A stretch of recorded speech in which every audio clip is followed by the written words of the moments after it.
আসসালামু আলাইকুম। সবাই কেমন আছেন? আশা করি সবাই ভালো আছেন। এই ভিডিওটা দেখেন আরো বেশি ভালো লাগবে। ভিডিওটা ভালো লাগলে অবশ্যই লাইক, কমেন্ট করেন। চলেন সবাই ভিডিওটা अरे पाकिस्तानी भाई, आपका पेज तो बहुत अच्छा है।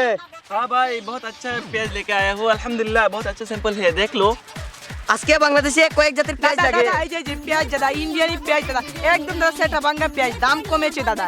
ইন্ডিয়ান শালাল্লাহ আউরাত টাকার পেঁয়াজ লিখে রাখি, যা এখান থেকে, তোদের পেঁয়াজ নেবো না।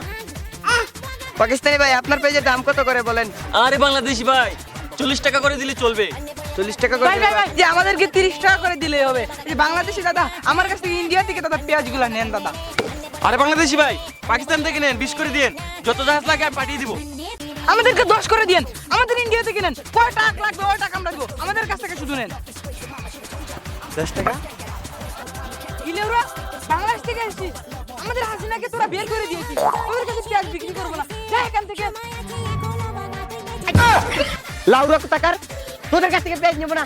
তোরা বলেছিস বাংলাদেশের কাছে তোরা পেঁয়াজ বিক্রি করবে না। দাদা এখানে দাদা আমাদের কোনো দোষ নেই দাদা। এই যে হকার সাংবাদিক ডরবিন্দু আর সরবিন্দু, ওরা মিলে আমাদেরকে পথে বসিয়েছে, ওই সুতরা মিলে আমাদেরকে পথে বসিয়ে দিয়েছে দাদা। পেঁয়াজগুলো দাদা নেন না, আমাদের পেঁয়াজগুলো দাদা গুডাউন দাদা একদম পচে যাচ্ছে দাদা। আমাদেরকে কিমা করে দেন না দাদা, আমাদের পেঁয়াজগুলো নেন না দাদা। না, তোদেরকে ক্ষমা করা যাবে না, তোদের পেঁয়াজও নেওয়া যাবে না। তোদের সব পেঁয়াজ নিয়ে ওই গোবিন্দ্র নাইটা আর হকার সাংবাদিক রিপোর্ট কি দিয়ে ঢুকা।